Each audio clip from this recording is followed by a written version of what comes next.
Kebijakan hilirisasi terus menjadi magnet utama investasi Indonesia dengan kontribusi mencapai 30% dari total realisasi. Pada tahun 2025, pemerintah mencatat adanya perluasan hilirisasi yang signifikan. Tidak hanya terpaku pada mineral dan nikel, investasi pengolahan kini mulai masuk ke sektor perikanan dan perkebunan yang berdampak langsung pada ekonomi daerah di luar Pulau Jawa.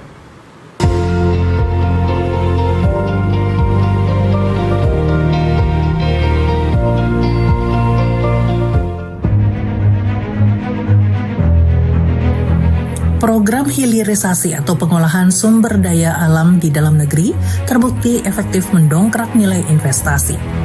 Sepanjang tahun 2025, sektor hilirisasi menyumbang 30,2% dari total investasi nasional dengan nilai mencapai 584,1 triliun rupiah.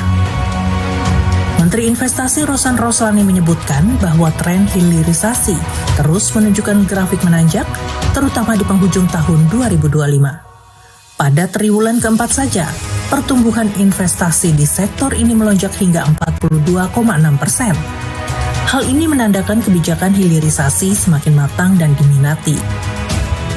Dari hilirisasi berkontribusi kurang lebih 30,2% dari total capaian realisasi investasi pada tahun 2025 ini, tapi memang pertumbuhan ini meningkat cukup lebih tinggi pada kuartal 4 2025 ini sebesar 42,6% dibanding tahun sebelumnya. Sektor hilirisasi kami melihat akan terus diperluas seperti yang saya tadi sampaikan, tidak hanya di mineral tapi juga di sektor-sektor lainnya. Dengan capaian realisasi investasi ini, kita berharap akan mendukung tentunya pertumbuhan perekonomian Indonesia di tahun 2025 ini untuk terus berkembang, terus maju, dan juga tidak hanya dari segi besarnya nilai investasi itu sendiri, tetapi juga tentunya dari yang penting adalah penciptaan lapangan pekerjaan. Yang lebih menggembirakan, hilirisasi kini tidak lagi identik dengan tambang semata. Investasi pengolahan mulai mengalir deras ke sektor perkebunan dan kelautan. Komoditas seperti ikan tuna, cakalang, dan tongkol mulai diolah di dalam negeri, memberikan nilai tambah yang lebih besar bagi nelayan dan pengusaha lokal.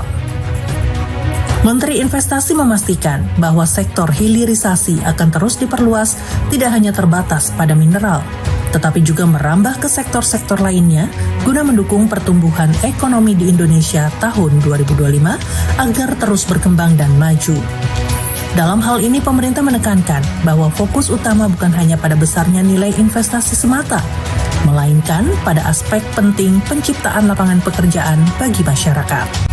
Kemarin lebih banyak di sektor mineral, tapi kalau kita lihat sekarang di sektor perkebunan, kelautan juga sudah mulai ada. Yang dulu mungkin kelautan, perikanan masih hampir tidak ada gitu ya. Nah sekarang sudah masuk ya Pak ya? Sudah masuk, ada ikan tuna, cikalang, tongkol. Jadi ini juga sudah mulai berjalan. Jadi ini yang kita dorong memang untuk tidak hanya terkonsentrasi di sektor mineral, tapi juga bisa meluas ke sektor-sektor lainnya, terutama ke sektor-sektor perkebunan, yang menciptakan lapangan pekerjaan itu lebih banyak gitu.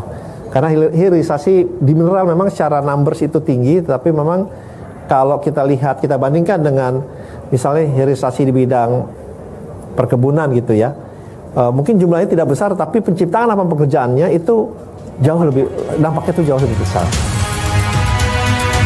Dampak positif dari hilirisasi ini langsung dirasakan oleh daerah-daerah di luar Pulau Jawa.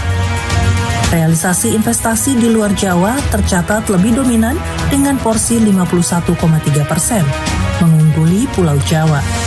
Sulawesi Tengah dan Maluku Utara muncul sebagai kekuatan ekonomi baru. Selain itu, sektor perkebunan juga menjadi sorotan karena mampu menyerap tenaga kerja dalam jumlah besar. Meski nilai investasinya tidak sebesar tambang, namun dampak penciptaan lapangan kerjanya justru lebih masif. Menteri Investasi menjelaskan bahwa meskipun secara angka investasi hilirisasi di sektor mineral terlihat tinggi, namun jika dibandingkan dengan sektor perkebunan, dampak penciptaan lapangan kerja di sektor perkebunan jauh lebih besar. Oleh karena itu, pemerintah kini mendorong agar investasi tidak hanya terkonsentrasi pada sektor mineral, melainkan juga diperluas ke sektor lain yang lebih banyak menyerap tenaga kerja.